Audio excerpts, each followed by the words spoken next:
ఈ నెల 30వ తేదీ మంగళవారం జరగనున్న ముక్కోటి ఏకాదశి పర్వదినాన్ని పురస్కరించుకొని కాకినాడ జగన్నాథపురంలో గల శ్రీదేవి భూదేవి సమేత శ్రీ వెంకటేశ్వర స్వామి వారి దేవస్థానంలో భక్తులకు ఎటువంటి అసౌకర్యం కలగకుండా పటిష్టమైన ఏర్పాట్లను చేస్తున్నట్లు కాకినాడ సిటీ ఎమ్మెల్యే వనమాడి కొండబాబు తెలిపారు. శనివారం శ్రీదేవి భూదేవి సమేత వెంకటేశ్వర స్వామి వారి దేవస్థానంలో వైకుంఠ ఏకాదశి ఏర్పాట్లపై ఎమ్మెల్యే వనమాడి కొండబాబు సమీక్ష సమావేశం నిర్వహించారు. ఈ సమావేశంలో కాకినాడ సిటీ ఎమ్మెల్యే వనమాడి ముక్కోటి ఏకాదశి పర్వదిన ఏర్పాట్లపై చర్చించారు. భక్తులకు ఎలాంటి అసౌకర్యం కలగకుండా దర్శనాలు, ప్రసాద పంపిణీ, భద్రతా ఏర్పాట్లు, స్వచ్ఛత తదితర అంశాలపై ప్రత్యేక దృష్టి సారించాలని ఎమ్మెల్యే వనమాడి సూచించారు. భక్తులకు ఎలాంటి ఇబ్బందులు కలగకుండా ఆలయ కమిటీ సమన్వయంతో అన్ని ఏర్పాట్లు పూర్తి చేయాలని అధికారులకు ఆయన ఆదేశించారు. ఈ సందర్భంగా ఎమ్మెల్యే వనమాడి కొండబాబు మాట్లాడుతూ పర్వదినాన్ని భక్తి శ్రద్ధలతో ఘనంగా నిర్వహించేందుకు అవసరమైన అన్ని చర్యలు చేపడతామని అన్నారు. ఈ కార్యక్రమంలో ఆలయ ఈవో సత్యవాణి, ఆలయ కమిటీ చైర్మన్ మల్లాడి ఏడుకొండలు, కమిటీ సభ్యులు పాల్గొన్నారు. మంగళవారం వైకుంఠ ఏకాదశి. ఆ వైకుంఠ ఏకాదశి పర్వదినాన్న వెంకటేశ్వర దర్శనానికి పెద్ద ఎత్తున భక్తులు రావడం జరుగుతుంది.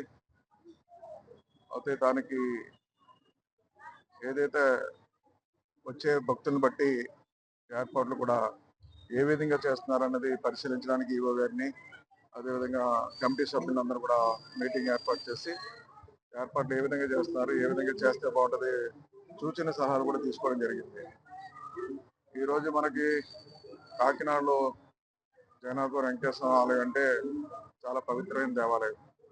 ఈ వెంకటేశ్వరాన్ని నమ్ముకుని ఏదనుకుంటే ఆ కోరికలు నెరవేరుతాయి. ఇక్కడ అంత గొప్ప నమ్మకం.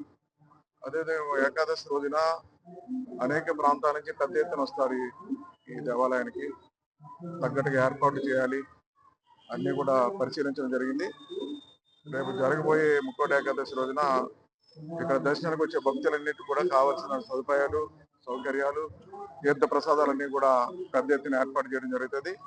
మీరు కూడా భక్తులందరూ వచ్చి సమన్వయం పాటించి దర్శనం చేసుకుని మీ కోరికలు ఏదైతే కోరుకున్నారో కోరికలన్నీ కూడా నెరవేర్చుకుని మీరు సుఖ సంతోషాలతో ఆరోగ్యాలతో ఉండాలని మరొకసారి ప్రజలందరికీ కోరుకుంటూ ఈ రోజున ఈ పవిత్రమైన దేవాలయంలో ట్రస్ట్ బోర్డు కూడా నియమించడం జరిగింది. ఈరోజు మల్లాడి ఏడుకొండ చైర్మన్గా, కార్యవర్గ సభ్యులుగా చాలా మంది నియమించడం జరిగింది. వారి ఆధ్వర్యంలో రేపొద్దున కార్యక్రమాన్ని నిర్వర్తించడం జరుగుతుంది.